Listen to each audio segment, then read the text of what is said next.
I'm Nishi Patel. I'm an award-winning accountant and Northamptonshire Business Person of the Year. And what I'm going to do is interview successful business owners to learn about how they achieved their dream and the adversity they had to overcome along the way. This podcast is essential listening if you're running a business and need the motivation to scale it. And what you're going to do is learn about what drives them forward when most people give up, how they made it through their darkest days, and the advice they would give to someone following in their footsteps. So today I'm privileged to be joined by Hazel Napier, who's the director of BEB Consultancy. BEB Contract and Legal. And she's going to tell us about what she does. So kind of basically what you said in a nutshell. So we do all things to do with contracts. So we write bespoke contracts for businesses, typically like terms and conditions, subcontractor agreements, shareholder agreements, anything a business needs written down. And then we review the contracts that our clients get sent to make sure they get a fair deal. That's really amazing. Based on what you said, I've got so many follow-up questions. But before we go into that, maybe you could tell the audience about who you are, a bit about your upbringing and how you got into BEB. Mm-hmm. So I guess I had quite a relatable route into business because I never had a dream to write terms and conditions. I don't think any kid wakes up hoping that they'll write T's and C's for a living. So I suppose I was quite lucky with my upbringing because we grew up with not a lot. My parents didn't have anything. But they had the drive to get us out of the council estate that we were living in. So basically they put my sister and I through a private school, and we got the bursary paid for us, so we didn't pay tuition fees, which is the only way we could have possibly done it, and that gave us the ambition to then go on to university. And I say university as though it's like a magical route into business, and it's absolutely not, because I spent 20 grand on drinking and having fun. I did. You know what? I do have a question. I hope you don't mind I interrupt, but what was it? Were you like one of the only kids on a bursary in your private school? I think there were. I only know one other person that was on a bursary, and she was a friend of mine. And we both used to show up to this private school in our battered cars. Oh right. My dad had once punched the window out of one of our cars to break in, and so it just was covered in a t-shirt. Yes. And then my friends were rocking up in Range Rovers and stuff. It was super embarrassing, but it was incredible to get us to that point. Yeah, well, I mean, and how do you feel like being, were you accepted into the school? And definitely. They were brilliant, and my friends were brilliant as well. And I kind of didn't realise how different it was until, I'd go back to one of their houses, and they were in, a massive mansion, and you'd be thinking, what's going on here? Where are the fish fingers? but I mean, there's all credit to my mum and dad, really, for having that ambition for us, because I don't think I would have done that. It was mostly because she'll kill me for saying this, but my sister was quite bullied at state school, which is why they wanted to move her out of that. I kind of got dragged along with her to a better place, but I think I could well still be on that crappy council estate if it weren't for my mum and dad and my sister dragging me up to something better. So I'm very happy in a strange way. Okay. And then so I went off to uni. I did languages, which is honestly such a waste of my tuition fees, because it was just what I was good at school, really. I didn't have a plan. So anyone that I just feel so sorry for these teenagers that have so much pressure to decide what they want to do when they're 18 years old. Honestly, I can tell you now, I didn't have a clue at all. So you're pretty much the same age as me, aren't you? Or wait, when are you 37? I'm 38 this next week. Actually, so you didn't have to pay tuition fees, I guess, or you only had the bare minimum. But we got the massive, the maximum we could take. And I did a 4-year course, so it was quite a lot of money that I'm still paying off. Yeah, but I get what you're saying, because when you got to pay, I'd make very different decisions if I had to pay 50 grand in tuition fees. Oh god, yeah. Or I don't know what it is, 30,000, 40,000 now. But whereas before it was free, so you had the luxury of doing something just because your heart wanted it. And I think that being at the school I was at, everyone went to university, whereas at the state schools I was at before, no one went. So it wasn't even a do you want to go to uni, it was what are you going to do at uni? And so I made kind of wasn't even a decision to make. It was just what are you going to study? Oh, okay, I'll think about languages, kind of thing. So that was that pressure to make a decision and go on to university. And honestly, I had so much fun. I had the absolute time of my life. And it wasn't, it wasn't what drove my career or anything. Where did you go to uni? I went to Bath.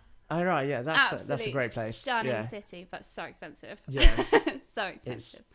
But I honestly had the most fantastic time, and then kind of left there with no clue what I wanted to do. I knew I didn't want to do languages as a career, but I didn't have a plan. So I just sort of bumbled about. My mum gave me a really good work. She made me, work ethic. So we always worked in our school holidays and stuff. She worked in the NHS, and she'd always take us along to. So we'd do placements at the hospital with her. And I think because I was kind of representing her with her friends at the hospital, I wanted to work super hard. I'd type so fast that my hands ached at the end of the day. So I was just I really want to do well. So every job I've done to the best of my ability.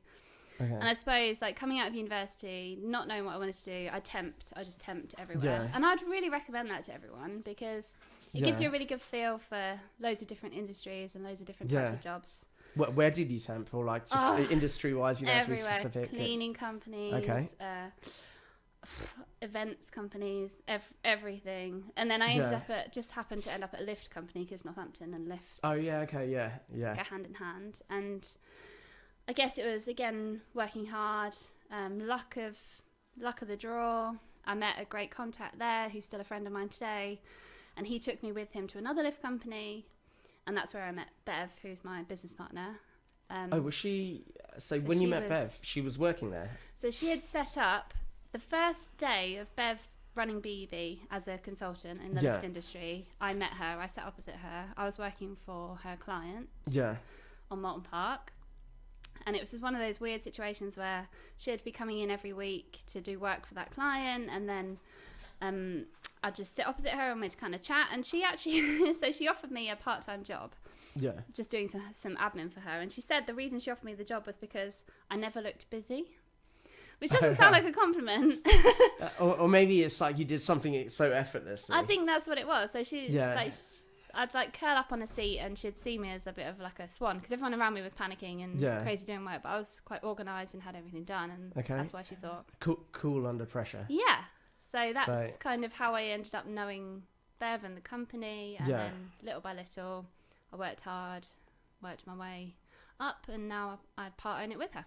How long between when you joined it and became part owner? What was the length of time? Well, I think so. I've been doing bits here and there for her, and then I was also working. So I did. I left the lift company and went to work at the hospital. So I did lots of random jobs in between. And then I quit the job at the hospital, and she took me on full time, and then she made me a director for my 30th birthday. So I reckon maybe as a birthday present, or it was just coincidence. It was a birthday, but it was a letter. She gave me a letter on my birthday, and I didn't really take it in because she also gave me a present. I was just oh, thanks. And then she was like, did you actually read that? And I was like, was it a share certificate? No. Or was it a present wrapped in a share certificate? But it was incredible. So it's probably about 5 years from knowing her to that point. Oh, amazing. Okay. And then how long have you been with BEB altogether now? So I guess more or less from the start. So we've been going for 14 years. Wow, 14 years. So so you became an owner at 5 years in, which would have been 9 years ago, I guess. Yeah. So she I'm good at maths. Oh, well done. Accountant. Award-winning accountant. Yeah, exactly. That's how I won my award. So yeah, she made me a director first, and then I got shares later, and then never looked back. Yeah, because I've come across people in the past, and they're like, "Oh, I don't want the hassle of ownership. I don't want to work for myself. I don't want to be responsible. Bring my own stuff in." What made you want to do it? I never really thought about it, I suppose. So that's I think a lot of people that you'll interview on here kind of have a vision, have a dream of owning a company, or setting up a company or something. So you had that dream before you were offered it? Not at all. I fell into it. Yeah. Just some weird coincidence of people colliding and just happening to meet you at the right time. Well, okay, yeah. Did you have to do any research into it, or did you just accept straight away? Or? Oh no, I just went for it. Yeah, I was bit her hand off. Okay. Because I guess so I'd been networking with BEB, and I was fully invested in BEB, and I just thought this is my future, and I fully believed in the vision and could just there was no alternative, so I never even gave it a thought. No, that's really good. Yeah, do or die. You know what? Sometimes, like, I've always got a belief, like, if you've got to think about something, maybe it's not the right thing. Yeah. Like, you should just know in your instincts. You should be able to say yes in a split second. Mm-hmm. And well, I don't know. I've been told I'm impulsive, though. That's You are impulsive. Yeah, actually, you've known me for quite a few years, so you can. Although you're impulsive, I'm trying to think. I can't remember. It's maybe not as impulsive as me, but but I think to be a business owner, you have to be slightly. You're probably more impulsive than your average person. Yeah, maybe. Because you have to make quick decisions. Yeah, you do. Yeah, like there's. I think in business, there's a lot more opportunities, but they don't present themselves as long as they do in employment. Yeah. Like employment, you might have one opportunity, but it might be there for months. That's true. It's like, hey, you got 5 minutes. But then you know what? That's why you've got to have that. You've got to have that vision. You've got to have that culture, documented, because then you can look at those and try and understand how well aligned that decision you've got to make is. Sorry, this isn't about business and preaching. That's okay. I was going to say, did you have a dream? Like, did you always know you wanted to run an accountancy business? I knew. I wasn't born like wanting to be an accountant with an abacus. I got to university and I did quite a weird degree. I did chemistry with enterprise management, and enterprise management is about starting up a business from scratch, and chemistry is in the name. And I got to a point where I was like, you know what, there's some bits of chemistry I can do quite well because I've got that analytical business, but you know what, how many times can I make paracetamol? It's like, well, no, I know you can make different drugs and then you can look at them through spectrometers and all that kind of stuff. And I just got to a point where I was like, hey, I've got the skill set, but it's being used in the wrong way. Yeah. But what I really enjoyed about my course is the enterprise management, learning about business, like that whole risk of starting something up from scratch. And that's how I got into accounting. I was trying to combine those two. And then when I got into it, I knew it was the only thing I wanted. But when I started my business, I'd got to a point where I was working for money, but nothing else. Yeah. In my career, and I've always had this longing to be part of something bigger. By the way, I like how you exchange the interview roles. I think it's quite, because I reckon people that are listening to this might be thinking about starting a business, but you also only think people that start a business have this vision, have this dream, like that's their ultimate goal, and we both are saying that we kind of came to it from a different way, which I think. No, I think you're right. Yeah, for me, I just wanted to be. I want to make connections that mattered. Yeah. I know in a workplace, I'm not going to belittle anyone who works for someone else here, because it's really important for the economy, and they do incredibly important work, and us, more importantly. But it's the impact you can have sometimes in the workplace. If you're the right kind of person for that workplace, it can be huge. Like a surgeon in the right place, a nurse in the right place, absolutely. And very many other roles in the right place. But I was in a place where all I was trying to do was help people that had a lot of money make slightly more money.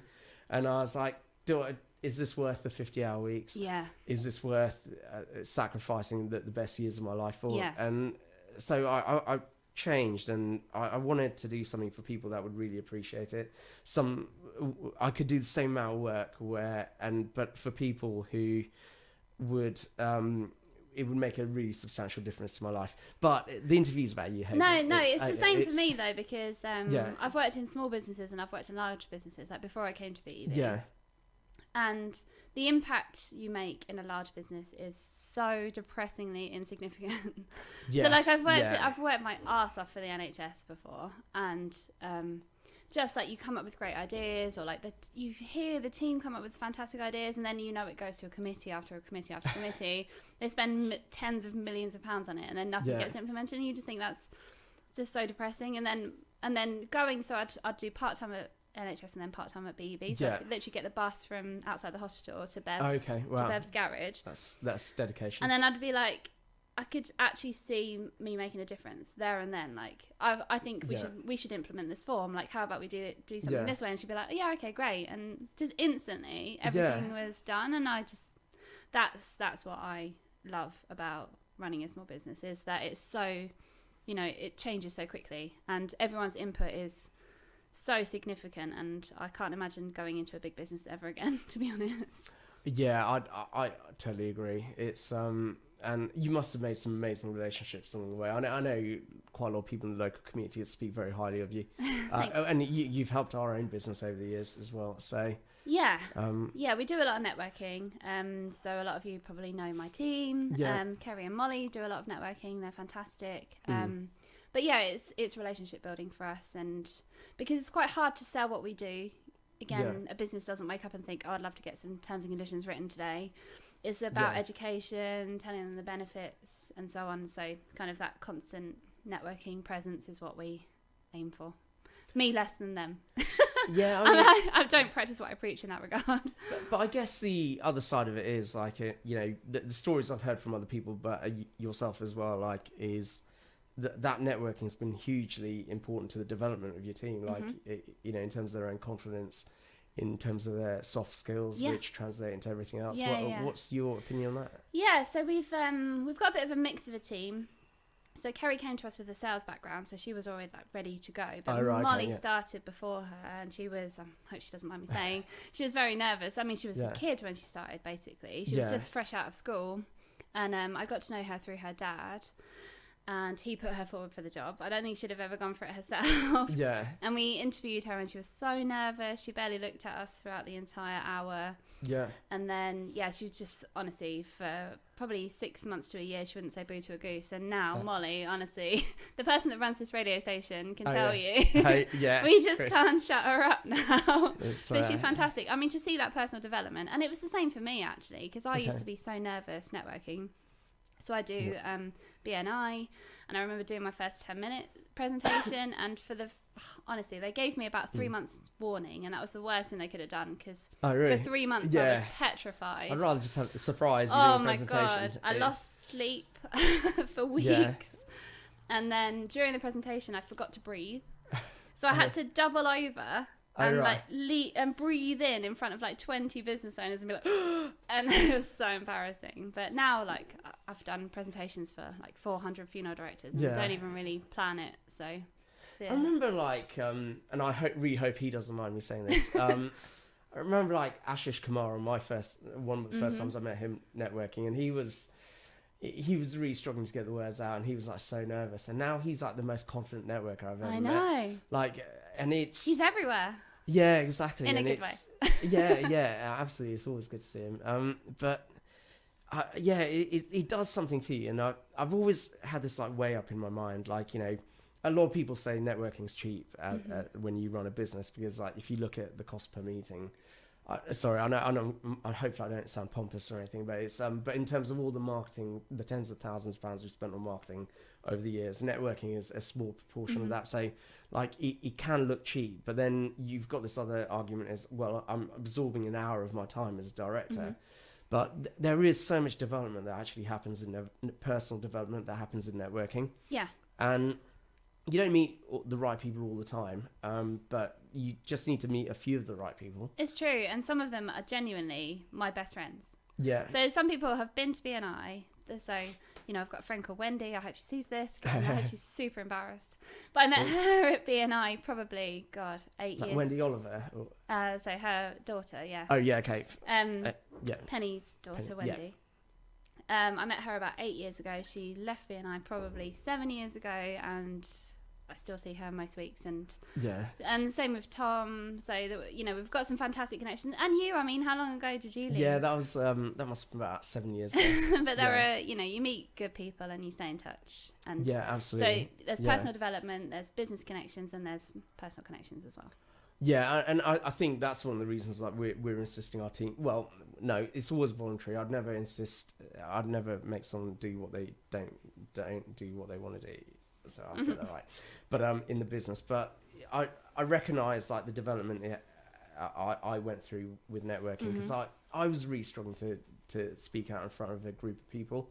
Like I would have gone networking for the first time probably about 8.5 years ago. Yeah. And I was like a nervous wreck, and but then I had to overcompensate for it. I had to, like, on the drive to the networking meeting, I'd just be like, hey, I'll be remembering my lines and like in my head, and then I'd get there, and I think it's just one of those things like practice. Definitely. And but also pushing yourself out of your comfort zone. Yeah, you have to force yourself to do that, and that's why I'm here. A bit like a podcast. Yeah, I was going to say. Yeah. Well, it's this is your first podcast, but I guess it's my second. Yeah. But so I'll show you the ropes. Okay, thanks. Yeah, so I think it'd be a good thing for our team, and they've started doing it, and they've gotten really enthusiastic about it. And I can start to see changes in the way they look at relationships, not because they want to monetize relationships, but more importantly, they understand the importance of communicating effectively and learning and listening. And I think that's a really good thing for our business. I think you have to have a team that believes in what you're doing, though, because it's quite hard to sell. Go along to a networking event and sell something that you're not passionate about. So credit to you for having a team that wants to go networking for your business. That's quite. Yeah, absolutely. And well, to you too, obviously, and you're the expert. Thanks. Yeah, so you've been in BEB for 14 years. You have been a co-owner for about 9, and like, it'd be really good to understand, like, I think we understand what your first 5 years were like. You grafted, you did 2 jobs at the same time. You proved that you wanted it. 5 years in and you're being offered like co-ownership, it means that you're completely essential to the business. What was the 9 years after that like? So that's a great question, actually. So Bev and I, to say we're 14 years in, and then I look at other businesses that are, they haven't been going for so long, but they've got more of a team. I guess the stat is like, what is it, 36% businesses making it into their 11th year? I think so. We're quite Forbes, I can't remember. But we're quite naturally cautious. We literally write terms and conditions for a living. So if we're not naturally cautious, something's gone a bit wrong. Yeah. But we've been really slow to grow it. So it's fair to say that probably for until we took the first team member on, so that would probably be Molly. We had a girl before her, but it would probably be Molly. So was it just you and Bev for 5 years? Oh wow, okay. So 5 plus another 3 probably, and then we took on Molly from there, and that's when we decided we were actually going to go for it. Yeah. So we have been quite slow and a bit cautious and a bit steady along the way.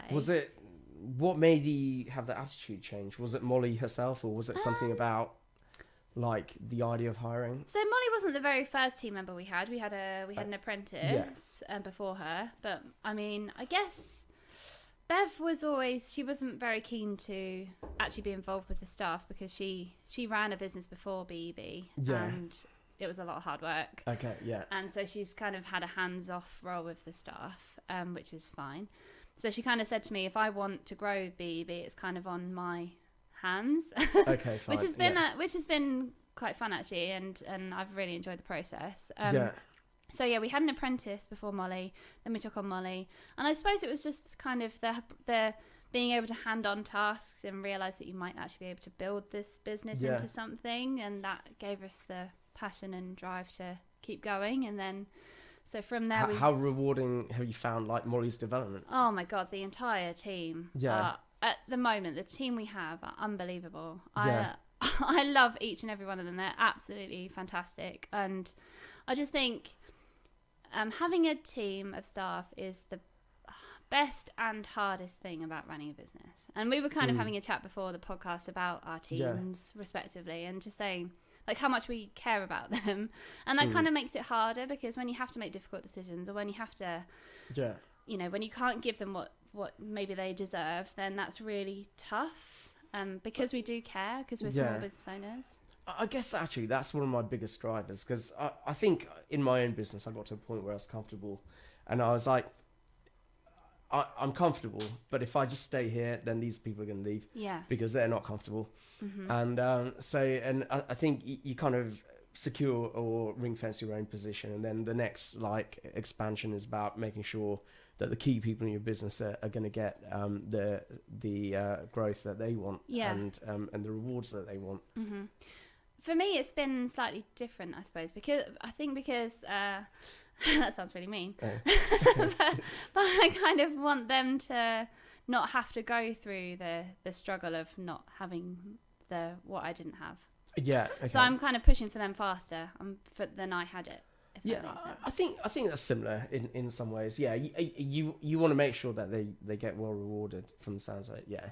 Yeah, but that's also tough in these challenging times. The way I look at business, especially if you're dealing with inflation, like most businesses are at the moment, is like it's like have you ever played Texas Hold'em? It's really. like a type of I poker. know yeah, poker. fine. Yeah, like think casino Sure. royale. Yeah, All which in. you must have- It's all in for me. Yeah, it's but actually, like, you know, every time you go around, the blinds get raised, right? So even if you don't want to play, like, you've got to pay more just to be at that table. Yeah. And that's the way I've kind of been looking at business recently. It's just like there's the people that just want to stay still. They're just gonna be they're gonna be phased out of the game. And I think the stakes are definitely a lot higher now, because even if you don't deal with inflation, your staff aren't going to get their pay rise and they'll walk out, and then you're going to end up not being able to delegate and do everything yourself and go backwards as a business. So yeah, that's a good analogy. But then you and I are both in professions that are quite old school. So accountancy and the law profession are both ancient, and a lot of people behind us, you know. Yeah. So a lot of law firms aren't prepared to move with the times, and a lot of accountancy firms aren't prepared to move with the times, and I'm hoping that we clean up on their mistakes, really. Yes, yeah, definitely. But I think that there's a lot to be done with professionals in particular industry supporting each other as well. Yeah. You know, our goal or vision as a business is to make sure business owners get the support. It doesn't necessarily have to be from us. So if we can have an impact in our industry which up levels our industry, then that's better for business overall. Yeah. So yeah, but I think you're definitely right. There sometimes in certain industries they are kind of set in their ways. I guess like marketing, digital marketing, for example, that's just moving at a million miles per hour. Yeah. Whereas accounting, that's a bit scary too. Yeah, the other way. Absolutely. And so you got to a point about 3 years into when you became a co-owner, which was 7 years into your 14 years overall.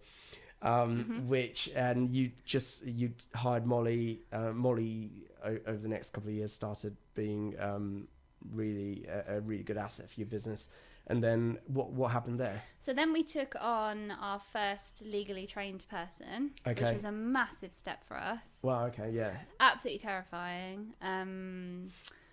She was fantastic. She was brilliant. You know, everything we'd dreamed she would be. And then 6 months in, she came to us and said, "I've been offered a job that's paying almost double." And we were like, "Well, we don't pay each other that, so we can't pay you that." And so she left. Oh God, okay. And that was really hard. So it was hard for her because, you know, she appreciated we were a small business, but also you can't turn down a massive offer like that.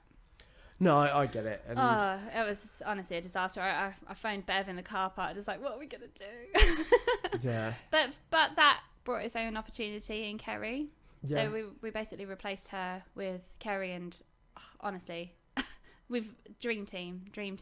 Yeah, when a door closes, the window opens. She just took it and ran with it, and she's absolutely fantastic. She lives and breathes BEB, and couldn't have hoped. And like you say, it wouldn't have happened if that disaster hadn't happened, it's been kind of a repeating thing in our career, I suppose, but it's just, you know, it's just one of them things, and it's turned out for the great. I guess, like, I completely know what you mean, because like you're familiar with abundance mindset and scarcity mindset, and I think the first maybe couple of times you lose a member of staff, you're in the scarcity mindset, like they were the only person in the world.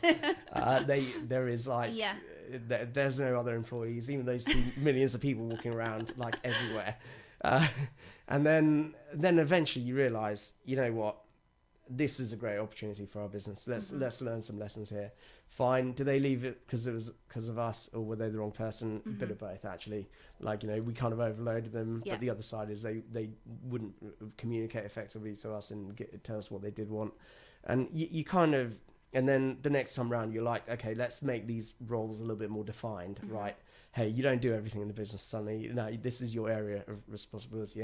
And over time, your recruitment just gets better and better, and you know what to look for and what not to look for. And that's true as well. And So yeah, since then we've taken on another 2. So we've got Rebecca, who does everything back of house, so everything admin, and then we've got Tracy, who does all our marketing. Oh, awesome! Yeah. And that's, again, they're both just crucial. They're both just fitted in incredibly well. But since then, we've had a couple of others come and go that haven't quite, just not quite fitted for some reason, or like their circumstance. It's been a lot of the case where circumstances have changed. Yeah.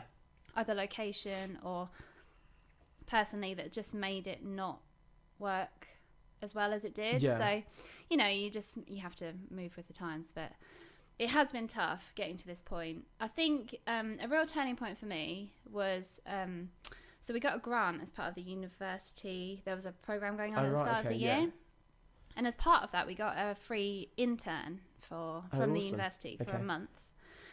And so previous to that, I was thinking that like one of our weakest points was our recruitment, because we'd lost a couple. They'd both said that our training wasn't great, and I was thinking, oh, maybe our training isn't great. And then we took her on. She just, in a month, she was flying, and I think it just gave me the confidence to think it's not maybe us, maybe it's a bit of both. So it's finding the right person that's willing to learn, or wants to grab it and ask questions and all that sort of stuff. That it's on the job stuff with us. It's very much learning on the job. Yeah, I guess you and Bev have got a lot of experience anyway, and then like I think sometimes people just want like a manual handed to them. Exactly. It's so hard. Yeah, I guess there's people out there that don't really understand like businesses like the Wild West. Sometimes it's rough around the edges. There isn't always a rule book. Like, if you went to work for McDonald's, there would be a rule book. But then, I mean, people at McDonald's are great. Definitely. Well done. If you've got that level of creativity, or if you've got that like longing for like to carve something independent out, then you've got to go to a business where they'll embrace that for you. But then the pathway isn't always clear. And that, especially in training, like, we're probably similar. Like, I'd love to just put together a training manual, but out of all the priorities we got, it comes further down the list. But that doesn't mean training doesn't happen. It just means that it's a bit more random, but at least people get trained on the things they need. But also, it's not a passive thing. So I think we've had a couple of people that were hoping it would just be a passive, they sit there, we tell them how to do this thing, and it's really not. So, Kerry, Molly and I, when we're on the phone to our clients, we hear each other's voices in the way that we speak, because that's how we've learned on the job, is like asking the same questions in the same way is how you get that right answer from the client, because what they ask for isn't necessarily what they actually need. Yeah, absolutely. So I agree with that. The number of times we get asked to do a partnership agreement, and then you ask them a question and it turns out they're a limited company. Or like, honestly, the questions that we have to delve into to find out actually what they need. And you can't, if I just gave them a training manual that said partnership agreement, do this, this and this, that's no good. So it's very much a case of having to know what to ask for and listening and learning on the job. Yeah, I mean, you know what, this is something that always comes back to bite me in the ass, because I'm like, I've always said to the team, question everything, but in a professional way, obviously, right? And then like we're there making business decisions, and I'm like, I've got like 6 hands up saying like why, or like let's do it this way, and there's a lot of debate that goes around our decision making. But then, I'm not afraid to admit it, but I backtrack a lot, but not publicly. Like there's people will point something out, or I'll be like, I really disagree with you, but I need a third opinion, so I'll go to ask our clients. Okay, yeah. And then they might, that a member of my team might have been right, but if I just gone ahead and did what I wanted to originally do without getting their opinion, then a third opinion, we probably wouldn't be in a good place.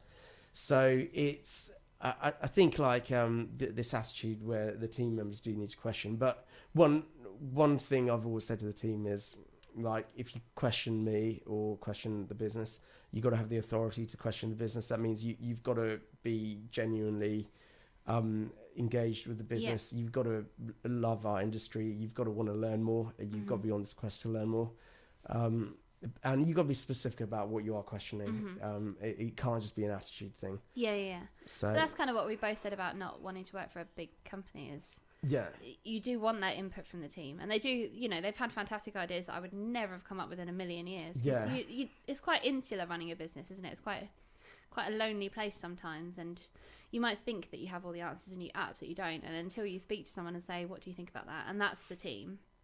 Yeah. Until you've got a team that you can trust and actually say, well, what do you think about this, and then they come up with some brilliant ideas you'd never have thought of. You just think, actually, this is a great sounding board. Yeah, you're absolutely right. Yeah. And that's really good. So then you got Kerry, and then, you know what, hiring a marketing person, I can relate with you on this, Yeah. right?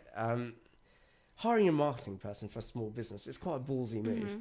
Like, you've got to really believe in the idea of marketing, because if you think about it, it's one of those things you can't always measure. Like, you kind of can. If you get a client, they're like, hey, I saw your Facebook post. Oh yeah, that came from marketing. But then it's the clients where they see a mixture of you, maybe networking and your business in various locations, plus the marketing, and you don't know quite where it came from. Yeah. And so it's just always been one of those things in your business that's it's quite difficult to measure the return on. So, like, what was going through your head when you hired your marketing person? So it was probably, I'm trying to think when it was. It was either last year or the year before. We were having a real boom. Like, business was great. Everything was great. I think Tracy was our 8th person. We're back down to 6, but Tracy's still with us. Oh, so yeah, credit to Tracy, Yeah. quite frankly. I guess it was a case of, we all know that we're not skilled in this area. So we've always thought, you know, it's always been one of our tasks. Yeah. So sending out a newsletter, let's do that. Okay, fine. Who's going to do that? So first it was Bev, then it was never going to be Bev, then it was me, then it was never going to be me, then it was Kerry, then it was never going to be Kerry. Yeah. And it's just like always spiraled, never going to be one of us. No one actually wanted to take accountability Yeah. for that task. And we kind of recognised that as a bit of a weakness. And so we knew that we needed someone actually to take ownership of this task and do it. But you're absolutely right. It's so hard to measure, and I feel sorry for Tracy, because sometimes I think she again, I'm talking about them out of turn, I hope they don't mind, but I think sometimes she beats herself up because there's no definite, you know, I brought this into the team. Yeah. But I recognise that there are, you know, you have to have so many touch points with a potential client before they'll actually become a client. I think it's like 15, isn't it? Yeah. 13 to 15. And so all of her social media posts, all of her, you know, constant marketing that goes on in the background is massively contributing to that. And although we can't definitely put an ROI on it, like, I realise that everything she doesn't do, like we were saying earlier, either falls back on my desk or doesn't happen at all. So that can't happen in our business because we just wouldn't be able to grow.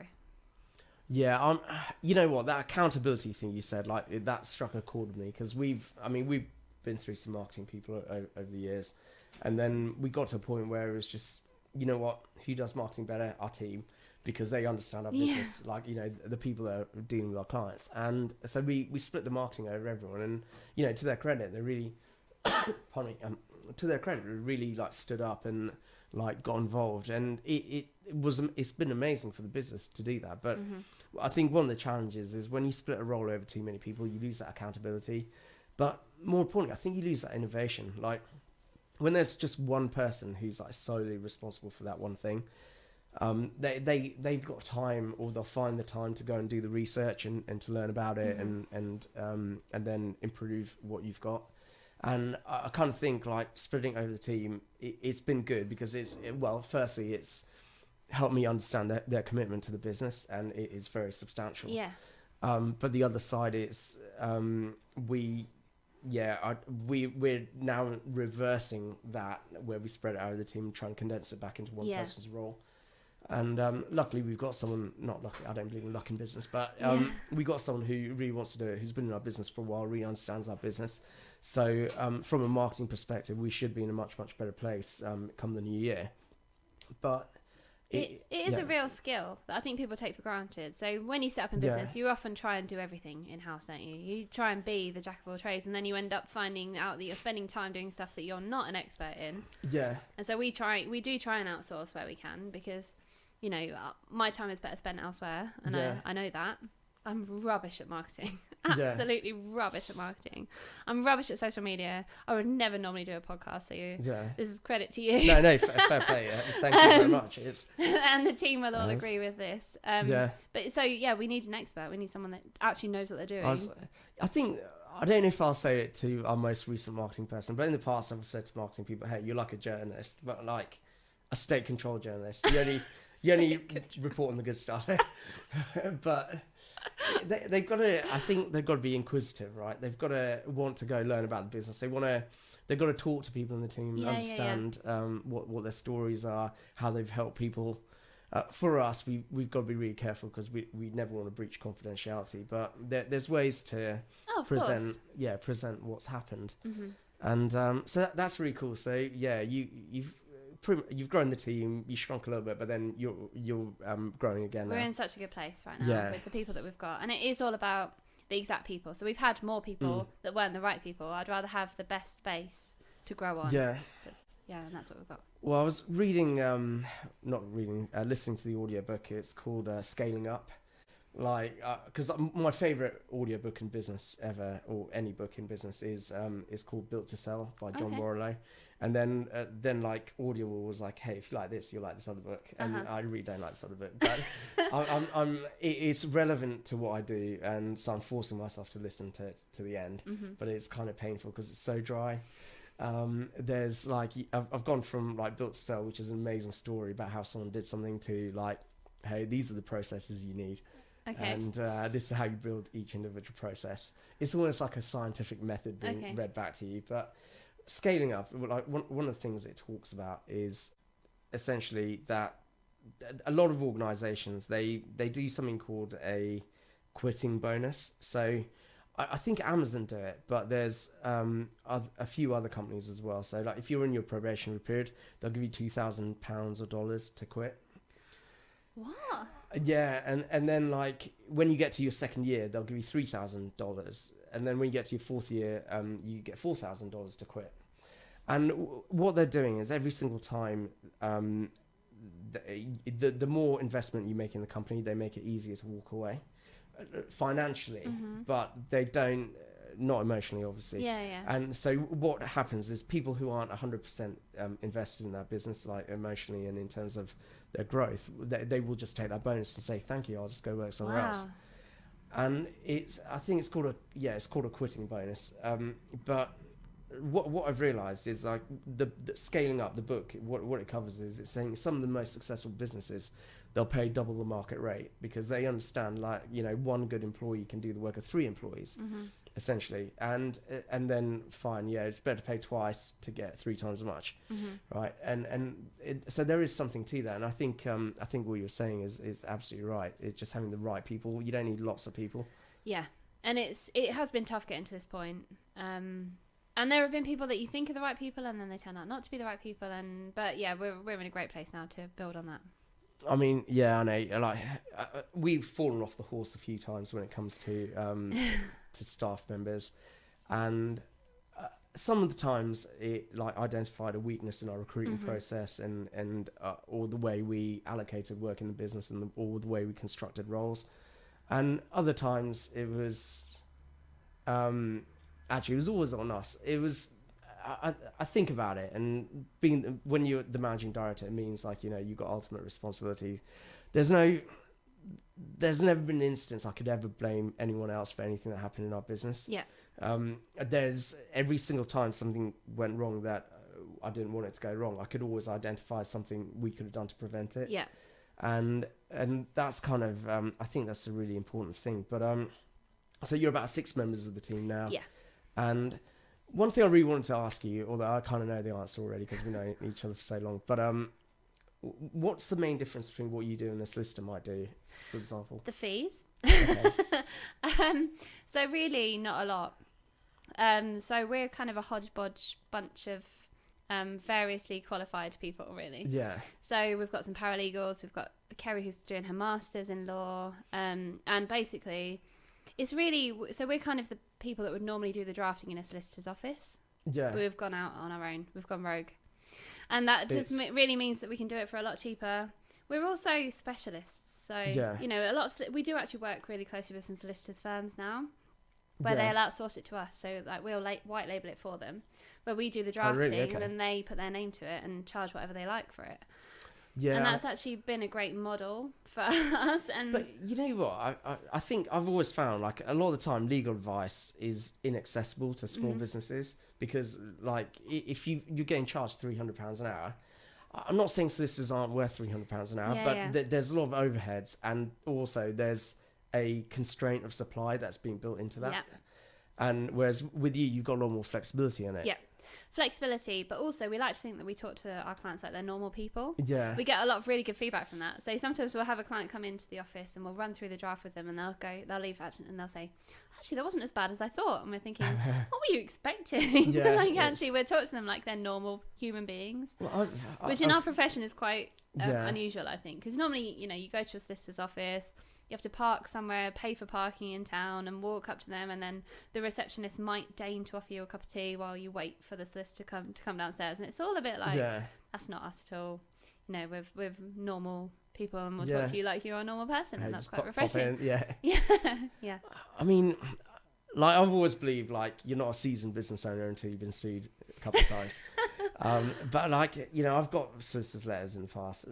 It's never been successful for them, but it's like, people try it on. Sure. But I've got solicitors' letters in the past, and it's like a different language. It's like, there's just regular words they could use, and they use like something out of like the Latin dictionary. Yeah. And absolutely, and they pride themselves in that. That's how they charge their fees. Exactly. And when we're writing a set of terms and conditions for a client, we're always very careful to write, you will do this and we will do this, and actually so that they can understand it, because then you're far less likely to fall out if you actually understand what you're signing. More importantly, and like your customers understand. Yeah, sorry, that's what I meant. Yeah, so it doesn't need to be full of house of forths and notwithstandings. It can actually just say, you will do this and we will do this, and that's a contract. Yeah. It's quite a new world approach, I suppose. But I don't know why it can't just be like that generally. I guess, and there's value in the simplification. It's just as protecting, and more so because you're less likely to fall out because you know what it says. Yeah, absolutely. And is there a particular industry that you focus on at the moment? Not really. I mean, it's quite hard for us to niche down, really. I suppose we've always said, smaller businesses that haven't got their own in-house legal department, but we're also working with some of the biggest businesses in the world, so we're just kind of supporting their legal team as well. But no real specific industry. I mean, we've worked with architects, accountants, funeral directors, fish auction sites. Honestly, the weirder the better. If your fish doesn't turn up fresh, it's not our fault. So very weird and wonderful. It's I'm thinking about that Tesco advert where like the fish looked unhappy and the woman wanted her money back, or like she's going to get her money back. But I guess that was a terms and conditions nightmare for them. Yeah. Or not. Maybe. Maybe no one actually wanted to return a fish. Maybe not. Okay. I mean, no, that makes a lot of sense. But I mean, you do kind of niche anyway, because like contracts are quite a specific area of law. Yeah, that part of law in itself. So again, a lot of people are used to going to a solicitor's firm where they also deal with divorces, and they also deal with wills, and they also deal with everything else. And they're probably not the best person that you want writing your business contract, because do they get your business? Do they understand what it is that you do? Whereas or are they just assuming your business will split up at some point? Or probably just a template, if I'm being perfectly honest. We've seen a lot of templates in the past where they haven't even changed the name. Whereas, you come to us, we actually care. We're small. We actually care about what your business does, and we'll find out what it does to the nth degree so that we can write the terms and conditions to suit. Yeah, absolutely. And finding out about risks and things that you might not have even thought of. So when I said we're risk averse, that's all we do. We're always thinking about danger. Just constantly like, on red alert. But maybe then in some ways, maybe you're not cheaper, but a lot more effort goes into the quality of the work that you produce. 100%. Because I think these days in general, people aren't looking for cheap. I know there's a looming recession, although we're not allowed to talk about it. But but I guess I think people always want more value. Like if a business owner has been round the houses enough times, they know like if you buy cheap, you buy twice. And a lot of the time you end up with all other kinds of complications in your business. So I mean, I would say on that, we're not, what's cheap? You can get a free download. Yeah, that's you can cheap. actually. Yeah. Whereas we are affordable. We're definitely affordable. We're more affordable than solicitors, but you're getting something quality. I guess like sometimes what I found with solicitors, but it's, you know, I know some great ones as well, but they're so used to writing and speaking different language that they can't listen in regular language. Yeah. It's and it's almost like they're expecting like a regular person on the street to talk their litigation language. Yeah. And then they don't even have to do the translation. That's true. But I also think, you know, like you say, you know some fantastic ones, and so do we. Like, it is a world that's changing for the better. Because I think a lot of these high street solicitors that have always done something a certain way kind of aren't succeeding that much. So I think, you know, there is the opportunity for change in the legal world, and you know we're working with some fantastic solicitors that actually care about their clients, speak to their clients in a normal way, and that's kind of where we want to build on. Yeah, absolutely. Okay, amazing. Yeah. So I think I mentioned before, there's some questions I really want to get answered during this podcast. So what do you say is the most challenging thing that's happened in your business? I'd say we're in it right now. Okay. So we've had a really tough year. Yeah. So, you know, and a lot of people I speak to in the networking world are saying the same thing. But I guess, so we thought COVID would be the worst year for us. And actually COVID was our best year because people actually had the time. You know, they were sat at home with not a lot to do. They got grants and whatnot and had some money to spend on their businesses. Whereas now, as our clients are feeling the pinch, we're feeling the pinch too. So is that because they're delaying the purchases? And I guess it's it's a challenging time for many businesses, isn't it? It has been tough. It's been a really tough year, but I think I'd like to think we're out of the worst of it now. Personally, are you taking any kind of action to deal with it, or are you just going to ride it like a surfer? I mean, a bit of both, I suppose. Yeah. I mean, we're trying very hard not to cut costs because you know, it's not what we're at. We're all about growth. But yeah, like I said, I think we've had the worst of our times as a business earlier this year, and now we're just kind of riding the storm and hoping that we're out at the end of it. But I guess actually, like, because you know, part of the question is like, you know, what got you through your toughest times when most people wouldn't get through them, and I think you kind of hinted at it, and it's just like trying really hard not to cut costs, because the thing that, from what I've seen, that kills most businesses in a recession is they just have this knee-jerk reaction to slash spending on everything. Yeah. Whereas actually, it's like the opposite way around. It's almost like trying to run through a barrier. Yeah. Like maybe like, what was it, Harry Potter and Platform 9 or 3/4 or whatever it is. And it's, you got to have this faith, and you got to know like the recession won't last forever, or whatever is going on won't last forever. I definitely think being 14 years in. Yeah. Has given us the confidence to carry on. Whereas I think maybe if we'd been 4 or 5 years in, we'd have thought, actually, do you know what, this is too tough. We'll walk away and do something different. But because we're this, you know, we're this far into it, I feel like we can, you know, we've weathered other stuff. We can make it. Yeah, you've seen different cycles and. But it's not saying it's not been difficult. But you're absolutely right. You know, so many businesses I know in COVID just cut all marketing costs. Yeah. And I was just thinking, what are you doing? That's the worst possible decision. Like, you should be marketing harder than ever. What's the saying? You cut marketing for a week, you feel it for a month. You cut it for a month, you feel it for 3 months. You cut it for 3 months, you feel it for a year. Yeah. And it makes sense. It's and a lot of those businesses aren't around now. Yeah. That did that. So I think you've got to be brave, keep investing, keep holding on, but you've got to have the reserves to do that. So again, plan ahead. Yeah, absolutely. Yeah. And I think you got to demand like a greater level of commitment from everyone in the business. Like those kind of times, you can't have passengers. Like even if you got spare capacity, you got to find ways to use that spare capacity in your business. But I agree with that, and I think, like, you know, and a lot of people they only see the downside, they don't see the opportunity, and it's like a lot of businesses, they just stop marketing during a recession, and that means your marketing pound will go so much further. That's true. Less people talking, it means more people are gonna hear you. That's true. And there'll be bigger businesses that are absolutely capitalising on this, whereas you know, we could have a share of that market if we just keep going. We can get through this.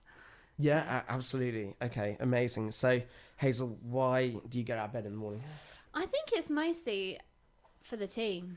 So I've got such great faith in the team that we've built. And I kind of want to leave a legacy. So, you know, I want to build something that will keep me going when I want to step away from the business, but Yeah. also something that keeps them going, because I know that how passionate they are about the company, and I desperately want to keep it going for them. So I suppose I drag myself out in the hardest times just to keep it going for them guys. Yeah, that Because they've shown that's loyalty amazing. to me, and I'll never let them down. I guess you do it for each other. Mhm. Yeah, that's really cool. And what advice would you give to someone following your footsteps?